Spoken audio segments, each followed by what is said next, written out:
The 48 volt is the backbone of the electric dirt bike market. It is the entry point, it is the ground floor, and it is plentiful, as you can plainly see. There's a lot to choose from. We have the OG, the commoner, and the new kid on the block, and today we're gonna see which one's best. Which is best to me anyway, starting this off with the disclaimer that my opinions are mine. But I plan to put all of these bikes through a series of tests and ranking them every step of the way so that we can tally things up and at the end of the video, see who reigns supreme. And after every test, I'll be awarding points based on how they rank. 3 points for first place, 2 points for second place, and 1 point for third place. And since we're in the garage, let's start with the first one, ergos. For reference, I'm 6 foot tall. I'm on the high end of the recommended height for each and every one of these bikes. So if you're shorter than me, you're definitely gonna be able to fit. If you're taller than me, yeah, you're still gonna fit, but it's just not gonna be as comfortable.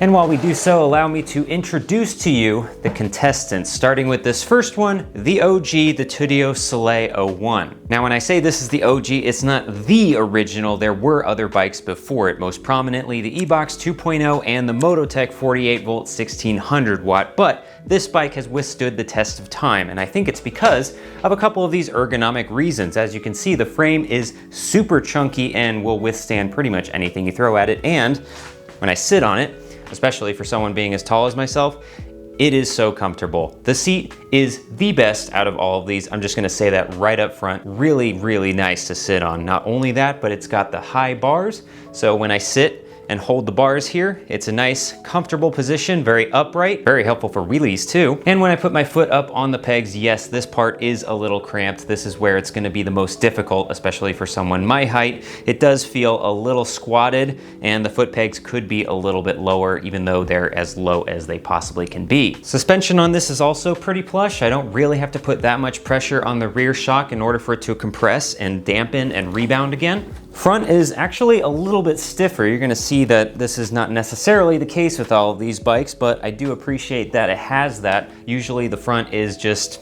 pathetic. My immediate first impression with the Tudio Soleil, this is gonna be hard to beat.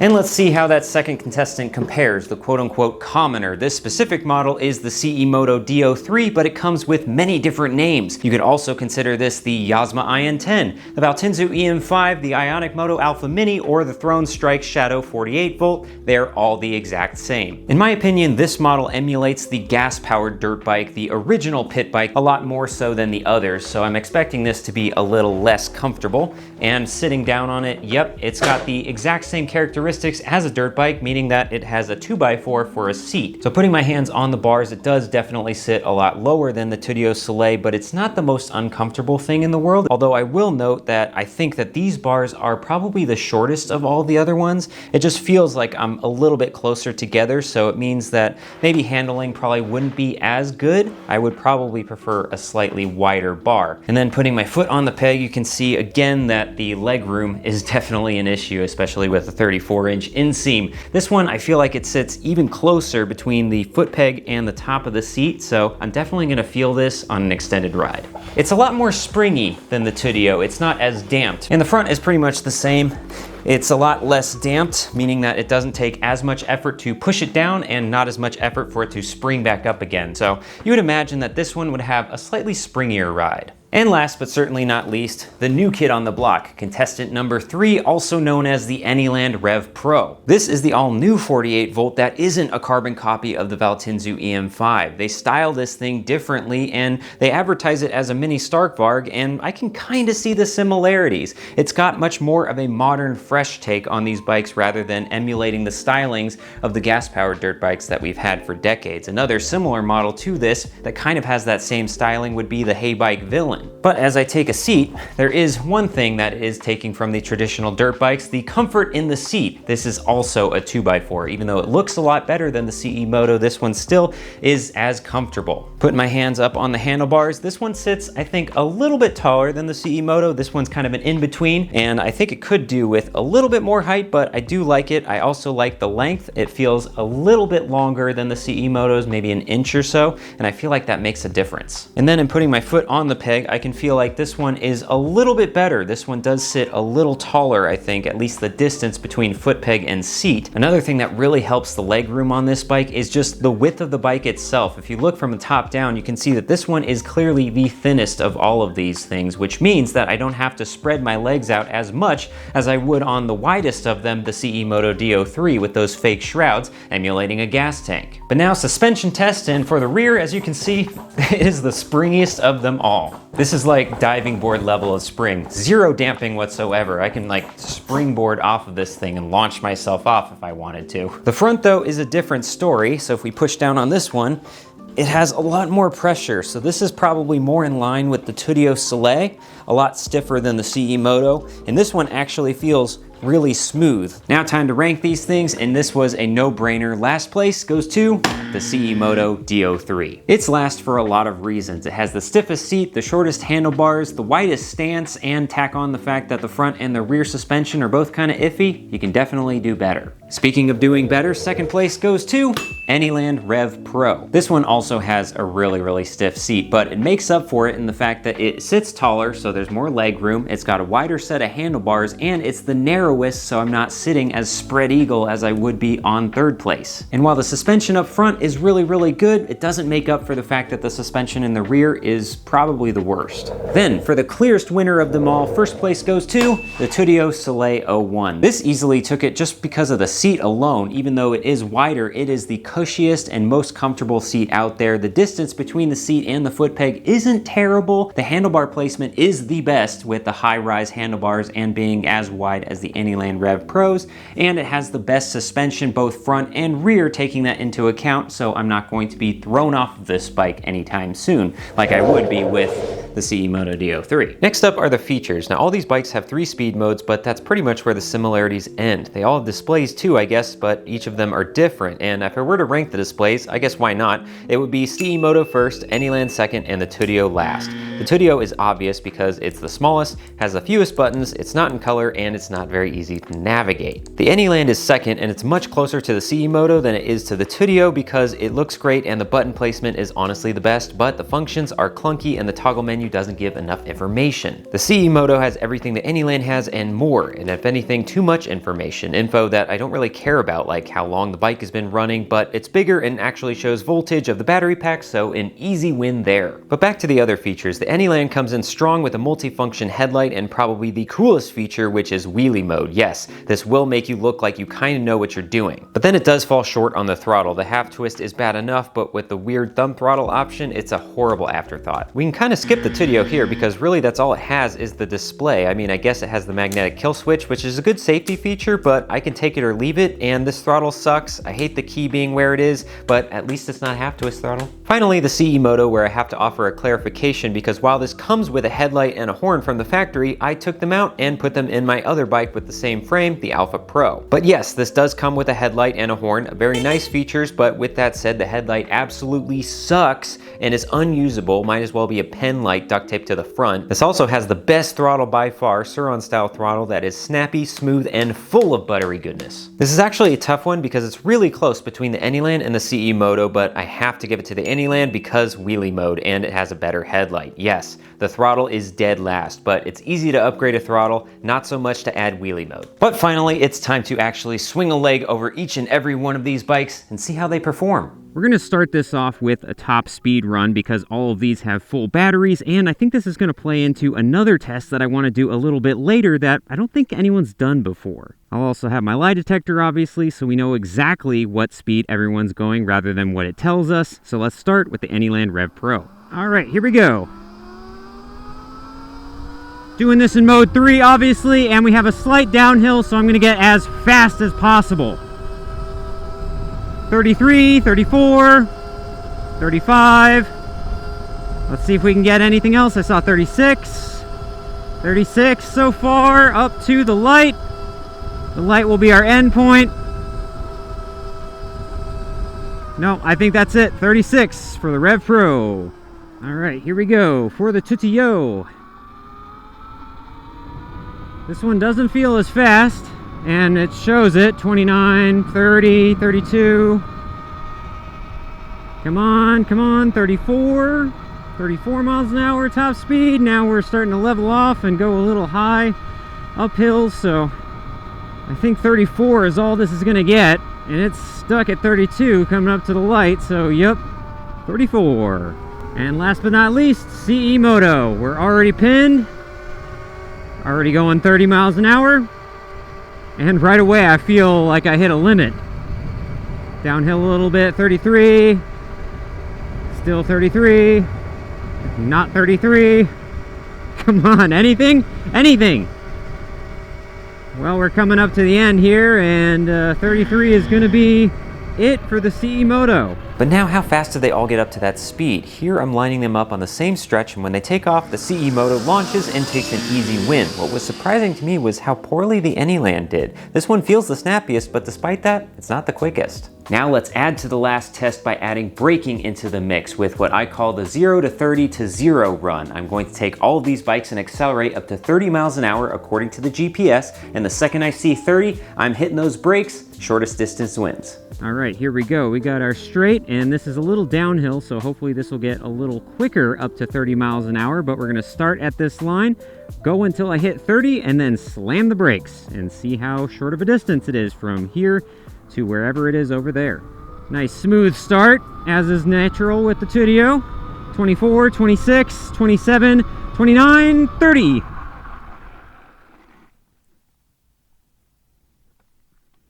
Wow. Well, that's awkward. Obviously, I've done this already with the Rev Pro, so that's exactly the same. I did not plan this.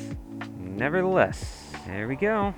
The results don't lie. It's a tie. All right, here we go for the Anyland Pro, and we're off. 7, 14, 19, 22, 25, 27, 29, 30.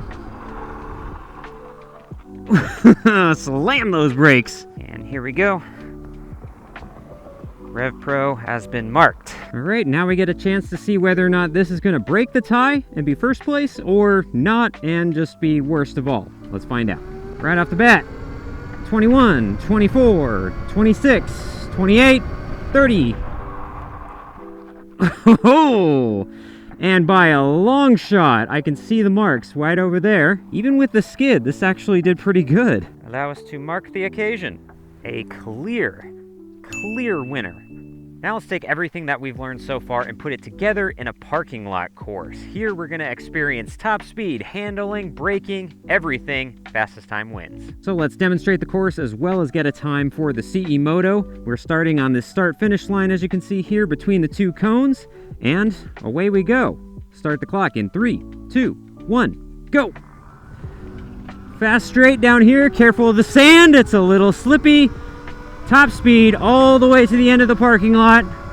And where this line ends, just before it, we're gonna do a hard turn, 180, as fast as you can, back down the straight. Almost all the way, but not quite. We gotta do a little S-turn right here, just up on the bar, just to the side here. Go down towards the start-finish line, but not yet, because there's some cones here. We gotta do a slalom. Between the cones, between the cones, between the cones. This last one, all the way back. All the way around. That was a little slow. Between the cones, between the cones, between the cones. Another 180. Back down. Around this power thing, whatever that is. It's high voltage, so I won't touch it. Last straight. Penultimate quarter. Time! I just realized I said penultimate, but that was the ultimate corner. Whatever. Time now for the Tudio. 3, 2, 1, go! It's a lot smoother, so that sand patch, I don't really care about it. But we'll get all the way up to speed. To the end of the straight here. And hard braking. Whoa! A little, a little tail happy there. I lost a lot of speed on that.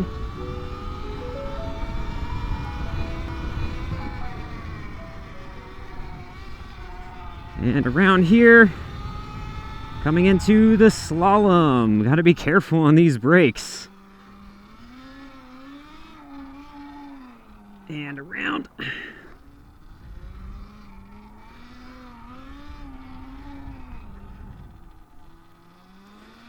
And finally down. Last A little bit around the high voltage and to the final corner. Time!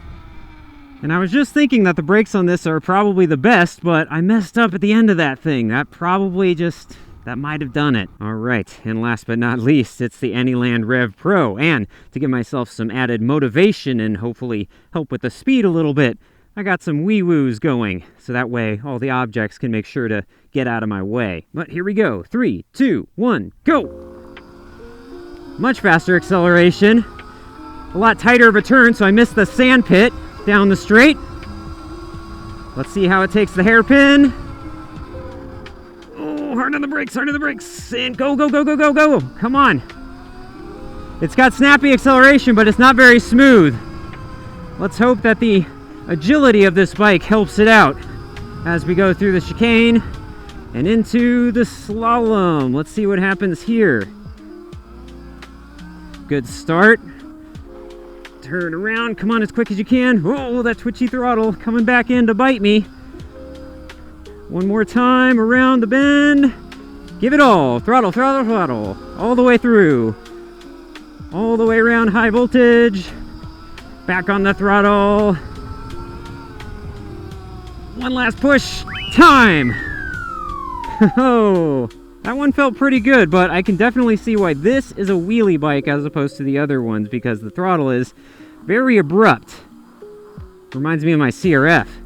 Now, one last time trial, which I'm going to be calling the Doomhill. This is the steepest and roughest road in my neighborhood. It's a 17% grade and full of potholes, cracks, and ruts. So we're going to be testing not only acceleration, but suspension a little bit too. Fastest to the top is the winner. All right, first attempt on the Anyland Rev Pro, and again, I don't think the camera is going to give this justice, and also, I don't know if it'll show it, but it goes up, levels out a little bit, and then gets really steep right at the end, so I'm also curious to see how fast we can end up going as we climb up this thing. I don't think it's going to get very high, but let's find out in 3, 2, 1, go! That was a little delayed of a start there, but whatever. Crawling at 17, 18 miles an hour. Final stretch. There. 17 miles an hour across the line. And now that it's leveled off, it really does pick up the speed. Now we're into the 20s. All right, here we go for the Titio. 3, 2, 1. A little delayed with that one. And while this one is really smooth, it doesn't help when you go straight uphill. It says 17 miles an hour on this, 16, and time. Yeah, that was pretty slow going for this one. I don't know the times yet, but I'm pretty sure that this one was slow going. All right, CE Moto Doomhill time in 3, 2, 1, go. Much faster off the line. I feel like it's picking up some speed. We're already at 20. That's a big improvement. Still in the 20s, 22. Time. I haven't seen the times, but I'm willing to wager that this one was the best. This one's got some good acceleration. But now, no more numbers. It's time to just ride the bike and get the overall feel, the subjective portion of this, factoring in everything that we've done thus far and just getting a sense of how it rides as a bike. So far, I feel like the Anyland Rev Pro is probably the best overall package because it has a little bit of everything, but not everything of everything. Does that make sense? Like, it's very light, it's very nimble, which makes it great as both an around town bike for little stuff like this, or just kind of skipping over a lot of off-road stuff on a trail. Can't forget the obligatory off-road section. I know these are all dirt tires, so we gotta at least touch a little bit of dirt. All I'm learning with this one on the Anyland Pro anyway is that it really needs a rear shock. I can't tell you how many times on this trail that my ass is lifted off the seat involuntarily. You also have the halfway done suspension where the rear just throws you all over the place. The throttle is not very good, and the ergonomics and comfort are almost there. I mean, the height is great, the seating position is great, the handlebar position is great, but the seat comfort is so bad. Like, I think between this and the CE Moto, I think this seat might actually be the least comfortable. And let's not forget that this bike looks really good. I think looks-wise, this one definitely takes it. It's almost like a full package of all the other ones combined. It just takes little elements here and there, like the fenders are kind of reminiscent of the CE Moto. The frame is reminiscent of a Tudio or even a hay bike, and it's all kind of thrown together into this really nice looking unit. I think this one stands out the most among all of them. To make this bike perfect, again, you need a rear shock and you need a better full twist throttle. Then this thing would be absolutely perfect. And now my thoughts on the CE Moto. And this one is actually kind of tricky because I want to like it. I really do. And there are certain times where I do enjoy it and it has the best feel, but it's weird because all of the sum of those parts, all those individual pieces, this fails at. I mean, if you think about it, the handlebars are the shortest, it's the slowest, it's the least comfortable, it's the springiest, so if you factor in both front and rear suspension, it's kind of the worst. So far, I haven't even made it up this hill, and I can already tell that the suspension is incredibly bouncy, and it always sounds like it's falling down a flight of stairs. It's almost like an illusion, because once you get up to speed or you're hitting the throttle really hard on this thing, just like that corner, you just kind of forget about everything else. It's kind of weird. I mean, like numbers and statistics wise, I should hate this, but I don't know, I kind of don't. Now, when it comes to the Tudio, you know what I'm gonna say at this point, it's the most comfortable to be on. I feel like I could ride this for miles upon miles upon miles and not feel sore or tired like I do with the others. It's also very smooth, but at the same time, where it has smoothness, it lacks in acceleration. When I rode this for the first time, I thought it was pretty punchy, but now having ridden this back to back to back with the other ones, this just lacks the aggression, and because of that, it just feels really sluggish. See what I mean? I'm full throttle and it's just really struggling to get up to speed. It's still struggling. See, again, as we go uphill, this just struggles and struggles. I mean, once it gets up to speed, it's really good, but you gotta get there first. Suspension is really good on this bike though. With this road being as terrible as it is, hitting all these bumps and potholes and cracks and whatever, I feel like I'm just skipping over it. I like to think that the suspension on this bike also fared pretty well in the obstacle course, rather than the smoothness or, you know, lack of acceleration with this thing. Maybe it's a case of slow is smooth and smooth is fast. Well, as you can see with the continuing scoreboard, that was definitely not the case. And we're not done with this just yet. We're now going to give each and every one of these bikes an overall vibe score. So this is the real subjective opinion based on all the objective stuff that we've seen so far. And what I'm going to be ranking is CE Moto last, Tudio second, and Anyland gets the first place. Anyland has a little bit of everything in a good way. It does have some negatives like the bad rear suspension and the throttle, but that's really easily addressed. The Tudio gets second because it's very smooth and very comfortable, but it falls short in the speed and acceleration. But again, a Bluetooth dongle can fix that pretty easily. Then comes the CE Moto, which just felt a little disjointed to me. It did have the acceleration, that much is clear, but kind of lacked in everything else. Now we look at range. As we did these tests, each one was done back to back to back with a full battery, kind of like a relay race. So they were all ridden under similar conditions and then ran just until they died. So we could see what the full range was mileage-wise on each and every one of these bikes. And the results are Anyland coming in at 16 miles, CE Moto coming in at 17.5 miles, and in a much needed win, the Tudio smashed it with 19.6 miles. So while it lacked in speed and acceleration, I guess it made up for in a couple extra miles. So now if we tally up each and every one of these, it reveals quite a lot. Like, I didn't realize that the Tudio got last in so many categories. It's kind of sad, but again, I guess it was kind of speed acceleration heavy, and we currently have a tie for first place. Thankfully, I have a tiebreaker in this case, which is price. I'm gonna go retail on this. The Anyland retails for $14.99. The Tudio at its lowest price retails for $11.38, and the CE Moto DO3 retails for $11.99. However, the CE Moto DO3 actually has an ace up its sleeve because it has a DO2, which retails for $965, under $1,000. And that bike is exactly the same as this one, just minus the headlight and the horn. So it's this exact bike. That means in a surprising twist, the CE Moto edges out the Anyland and takes the crown, which is kind of funny because I was thinking to myself that I have too many 48 volt bikes in the garage and I was considering getting rid of one of them, and this was going to be that one. So I guess that's a bombshell we can end on. So what do you think? Let me know your subjective thoughts in the comments below. And if you like any one of these bikes, doesn't matter which one, I have discount codes for all of them. All of that information is in the description. And finally, subscribe if you haven't. And apparently I have to ask now because like 94% of you are not subscribed while continuing to watch the videos, which was kind of a weird stat. But anyway, this video's gone on way too long, so bye.